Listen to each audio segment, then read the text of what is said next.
Mr. Szijjártó, thank you very much for agreeing to talk with us, and welcome to Georgia. Thank you so much. This is not an ordinary visit. You didn't come here alone. You came here with the rest of the cabinet of ministers of Hungary, and Mr. Orban included.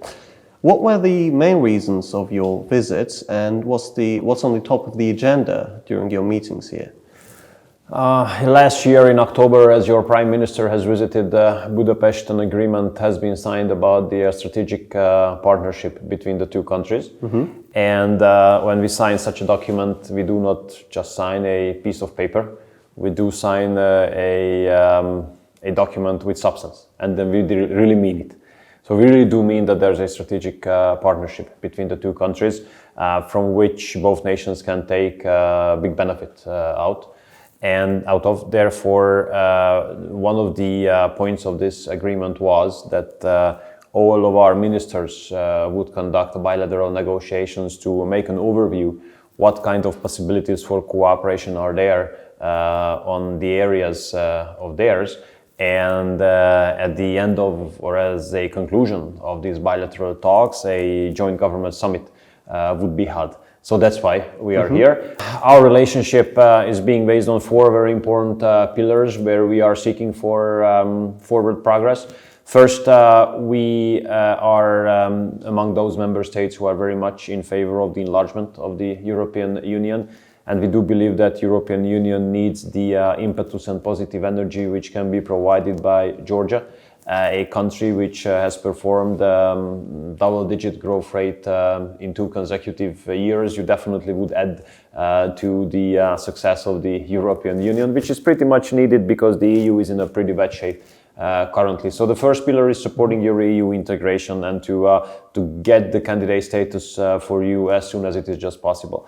The second is our energy cooperation. And when I say our, I do not mean Hungary, Georgia. I mean the Caucasian region and the European Union. Because, you know, modernizing the energy supply system,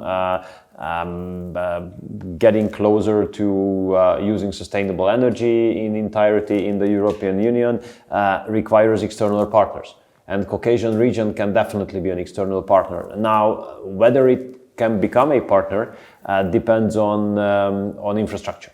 So we are here to discuss the continuation of the construction of the Azerbaijan, Georgia, Romania, Hungary transmission line through which green energy from this region can be transported to Central Europe and then to Europe itself. The third is about the economic cooperation. Here I see the area of water management as a area to break out. And fourth, we are both Christian countries which are proud of their heritage and tradition and specificities, and we have to cooperate because on that basis as well, because now the whole political discourse in Europe, and globally speaking, it's being dominated by the liberal mainstream, and those countries who think that extreme liberalism is not necessarily the most successful political ideology must work together very closely. Now, you mentioned that the European integration of Georgia was indeed on the top of the agenda. In June, your compatriot, Mr. Oliver Verhey, I hope I pronounced the name correctly, absolutely. The European Commissioner of Enlargement, said that Georgia had fulfilled only 3 recommendations out of 12 that were issued by the European Commission last year. Now, from today's point of view, and with the opinion and then the decision of the European Council ahead, how would you assess Georgia's progress in that regard? Look, I don't take that list seriously, to be honest. And I don't take that list seriously for 2 reasons. First of all, that list, or the compliance with that list, has been prescribed for Georgia as a precondition, and for other 3 countries as a diligence homework, let's put it this way. So Ukraine, Moldova and Bosnia and Herzegovina have received the candidate status parallelly to the wish that they would comply with those 12 points. But for Georgia, that's a precondition. So that's double standards, which I definitely reject. And why I cannot take this list seriously into consideration is that it's very subjective. Very subjective and sometimes really, I wouldn't say funny because the situation is tragic, but I mean, those points do not make sense. I mean, especially, look, when those points speak about elimination of the fragmentation of political life. I mean, come on, if there's a democracy, then political life is fragmented because democracy is about a multi-party system. And if you have more parties, then the political life is fragmented. So how you can overcome fragmentation? Single-party system. Do we really want to push any country into a single-party system? So it's insane on many occasions. So I don't really care about that list. I care about the reality. I care about what is happening on the ground. And obvious that the European Union needs some fresh impetus, some fresh air, some positive energy. And it can come from countries like Georgia. So currently, I would assume that the European Union needs Georgia more than Georgia would need the EU membership. So I look at it from this angle, that without enlargement, European Union cannot get stronger. And do you think that the other European partners, Hungary, the other 26 member states, would agree with that? No, definitely not. Or at least most of them do not agree, I know. Look, whenever we do speak about enlargement, publicly, everybody is very supportive, all 27. You never hear a bad word about enlargement. But whenever we are behind closed doors among ourselves, then it's a totally different situation. So most of the member states do put obstacles and hurdles on the way of integration. They express concerns. And currently, I have to tell you honestly that we who are supportive to enlargement, we are in minority in the European Union.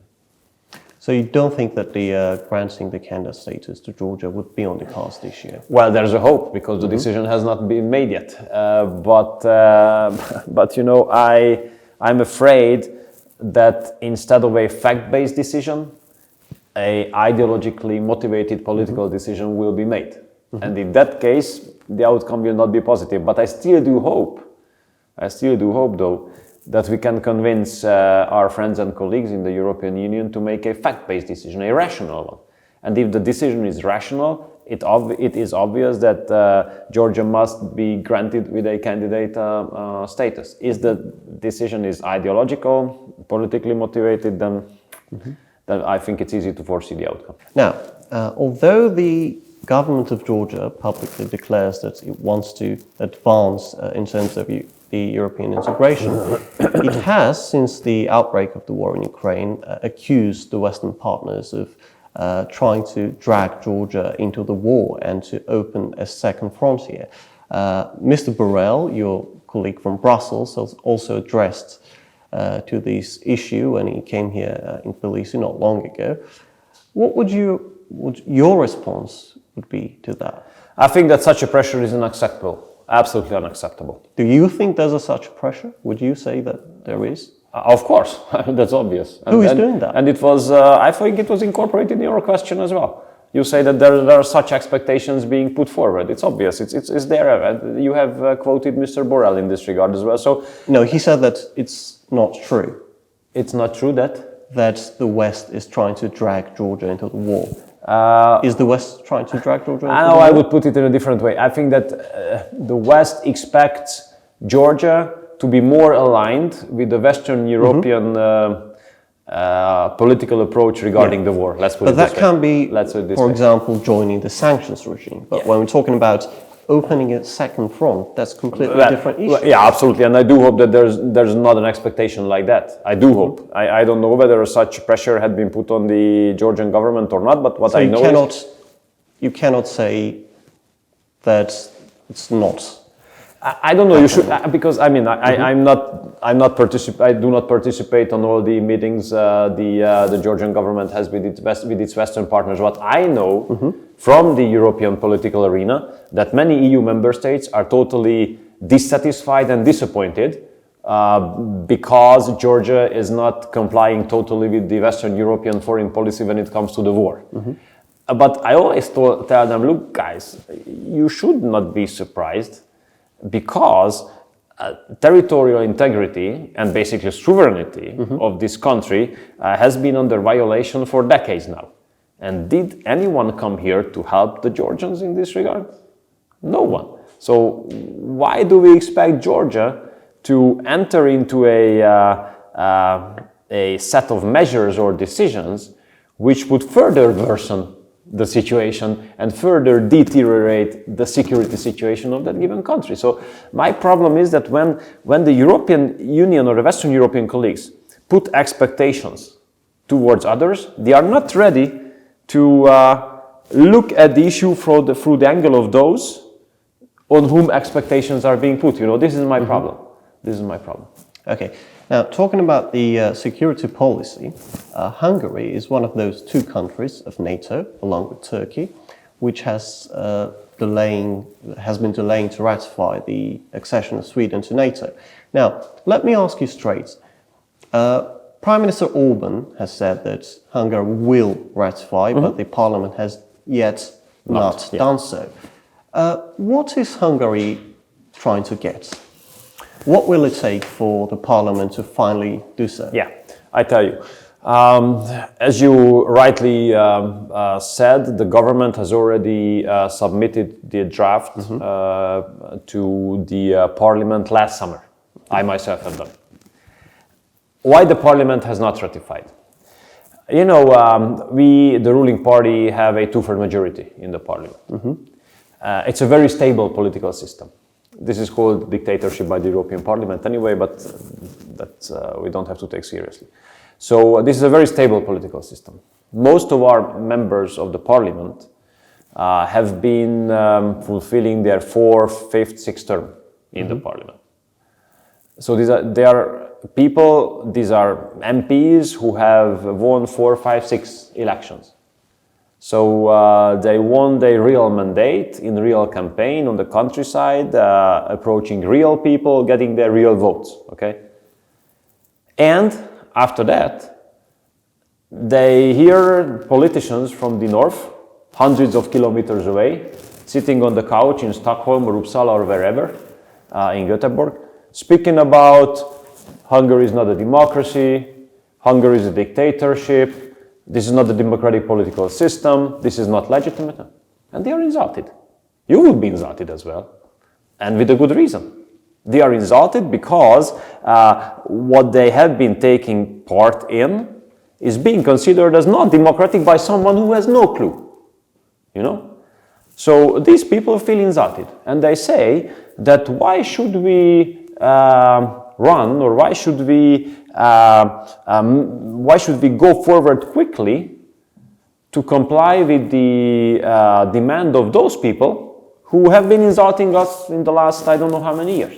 So I told the foreign minister very clearly as well that of course we are in favor of them joining the NATO, but they should do something which would ensure those who have to vote about that such kind of insults are not happening in the future. Look, because they are now willing to join an organization where a member is not democratic according to their approach. So then what?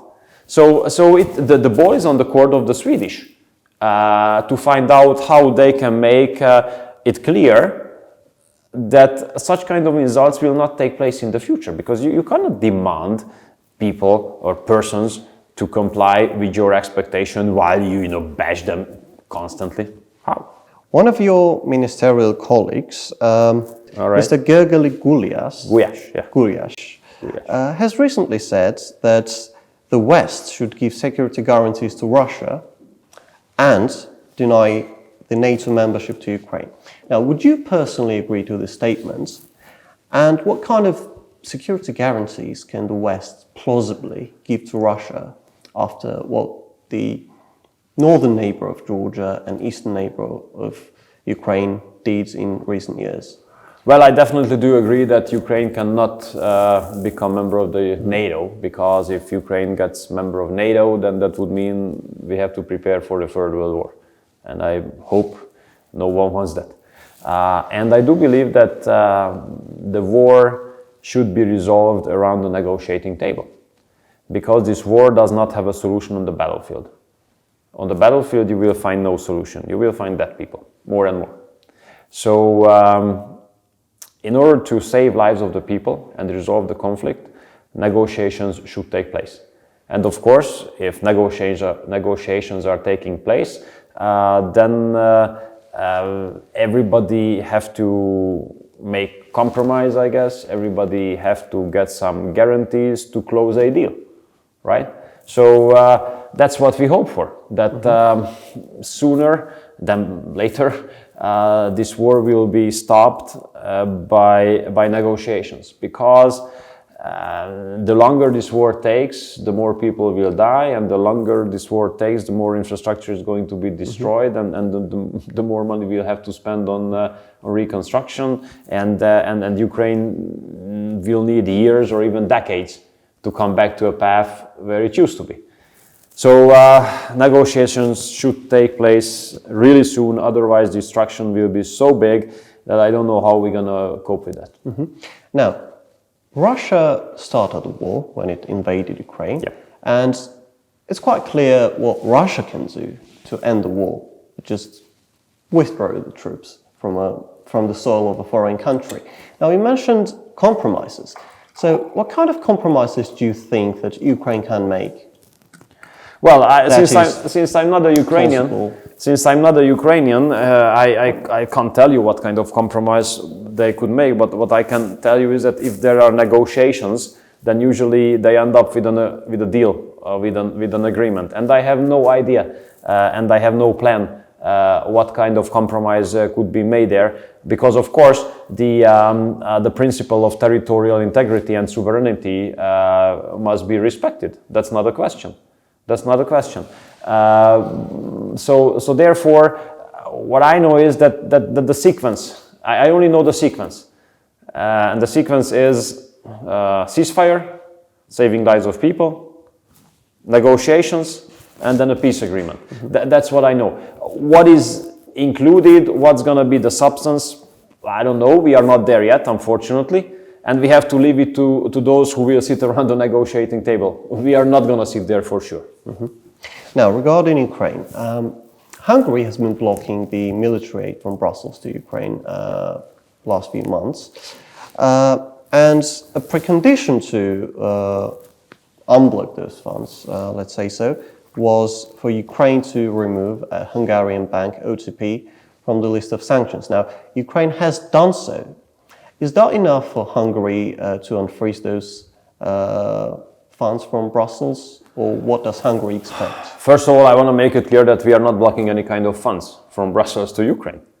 What we are blocking is that those member states who are now, because what is European Peace Facility for? Member states do believe weapons to Ukraine. They can do it. It's free. I mean, it's up to their own decision. The question is whether the European Union reimburses it from the money of the European taxpayers or not. What we are blocking now is that the European Union should not reimburse this money to the member states. So that the member states can deliver. I mean, this is not a problem. I mean, for them, we don't deliver. I think it's a problem that there are so many weapons in Ukraine, because the more weapons are delivered, the longer the war will take. So, but this is another issue. But we have demanded the Hungarian bank to be delisted. It partly has happened. The members of the management board are still on the sanction list. The Russian subsidiary of the bank is still on this list. And we have invited the representatives of the relevant Ukrainian agency to come to Budapest to discuss an agreement based on which such kind of move will never happen in the future. You know, I mean, the reasons why they have put this Hungarian bank on this list were ridiculous and no fact-based. So based on that, there's a concern that they might make it again, as they have done it already. So we are expecting them to come to Budapest and to make an agreement in this regard. Okay, last but not least, they're telling me that our time is nearly up, but I want to ask you very quickly about the funds that has been frozen by Brussels that Hungary should get. And it's vast amounts of money. It's billions and billions of euros. Now, it has been reported in recent weeks that Brussels may finally be to unfreeze those funds. Is a deal on the cards? Well, I wish they had defrozen, but it has not taken place yet.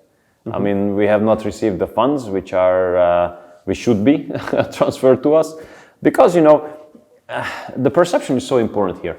This is not the money of Brussels. This is the money of the member states. This money is not created, you know, like falling down from sky. This money has been created by the economic achievement of the member states, by the people themselves, you know. So this is our money, partly, and the fact that we are not receiving it, it's an unacceptable situation. That, you know, the European Union itself, the European Commission, is violating the rules of the European Union by not giving this money to us, which is ours. So we hope that we will get this money soon, but I don't really see the intention on behalf of the European Commission to do so. Mr. Szijjártó, thank you very much for taking your time, and have a wonderful stay. Enjoy. Thank you so much. Thank you very much.